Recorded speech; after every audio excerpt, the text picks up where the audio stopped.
那么你呢？你敢发誓吗？最强输出海兰也是从底层做起，剧中的海兰同学其实完全就是女主角如意身边的最强输出。虽然忠心耿耿的护着如意，但她宫斗起来真的是过于凶狠。还好如意一直拦着她，不然她能把整个后宫都团灭掉。那她的宫斗方式的转变到底是从哪里开始的呢？其实最开始的海兰就是后宫里面可以任人欺负的小白兔。一开始别人挤兑她不吭声，见了皇上也不争宠，反而第一反应就是躲。刚进宫的时候，高羲月故意刁难她，只给了她一个连下人都不住的屋子当宫室，而且克扣饭菜分例乃至炭火的时候，海兰都一直保持沉默，甚至被高羲月故意搓磨。冬天的时候，一个人在院子里做经幡，我们可怜的海兰都一句都没有提过，只是默默地接受高羲月的欺凌，哪怕是被高羲月污蔑偷炭火，还差点被人在众目睽睽之下脱了衣服之后，海兰也只是在如意的开导下变得敢于跳出来说话而已。反正直到这个时候，海兰都没有丝毫的黑化倾向，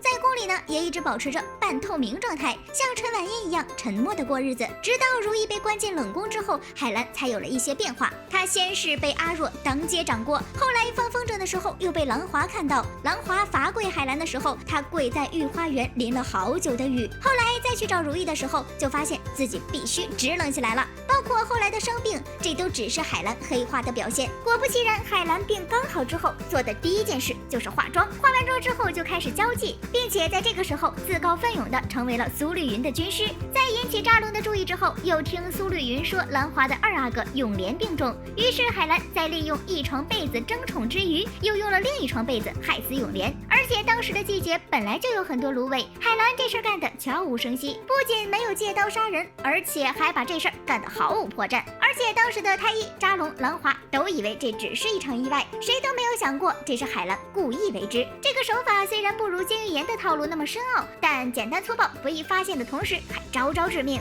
狠起来谁都咬的海兰可是宫斗老狼人了。其实我怀疑海兰往肚子里揣娃就是为了能够解救如意，因为当时她怀孕的第一反应就是千万别说出去。后来等着胎气稳固之后，就开始给自己下朱砂。虽说富贵险中求，但是这也太冒险了吧。虽说谁也想不到有人会给自己下毒，但是万一手抖了一下，那可就是另外一个剧本了。还真是艺高人胆大呀，自己给自己下毒完全没在怕。不过还好后来如意也给自己下了砒霜，成功的重新回归。在之后兰华去世的时候，苏绿云受到金玉妍的挑拨，打算参与季后争霸赛，并且一开始就憋着一股劲儿想要压如意一头。这个时候海兰就不乐意了呀，心里觉得季后这个位置一定得是如意的，而且他也看不下去大阿哥永璜对如意有了利用的心思，所以文化水平并不是非常优秀的海兰翻了好几天书，就是为了给自己儿子永琪讲故事。而后找到一个合理的理由，独自一人带着永琪去见扎龙，路上呢还不忘给儿子讲一个虚假的道理，其实就是为了让路过的永璋听清楚，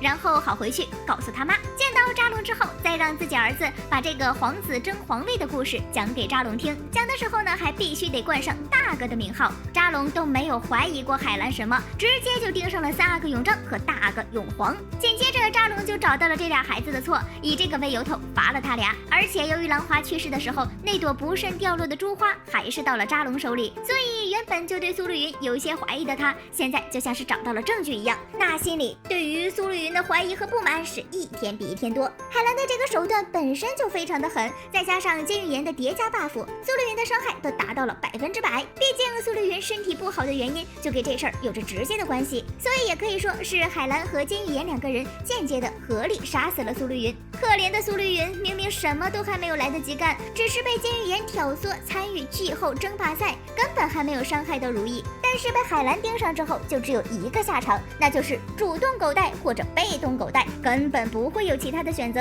当初的凌云彻不也是这样吗？本来他的存在没什么，但成了一个最大的危险之后，就被海兰盯上了。先是散播他的谣言，后来又亲自去慎刑司送他最后一路，包括弄死凌云彻保全如意的想法，也都是海兰最先提出来的。两大反派的陨落都是因为同一个人。海兰虽说前期过得很低调，但觉醒之后的海兰可不是一般人呐。反正金玉妍和魏嫣婉的悲惨结局都跟海兰有着直接或间接的关系。当当初监狱岩眼看着就要不行了，却还在辩解，海兰就跳出来和他对峙，那个场面可真是好看。起码之前的海兰就从来没有过气场这么强大的时候，这个时候的海兰已经掌握了监狱岩的罪证，也许是运气好，所以根本没用什么手段，直接一个普通大技能，你敢发誓吗？就直接带走了监狱岩。但后来的魏延婉被扳倒，就跟海兰有着很大关系了。因为这事儿啊，不只是如意在查，海兰其实也在坚持不懈的查案。最后，他和如意两个人早就安排好了，并且提前知会了太后，一起给魏延婉设了局。在魏延婉上套之后，又带着一群人乌泱乌泱的来指控他。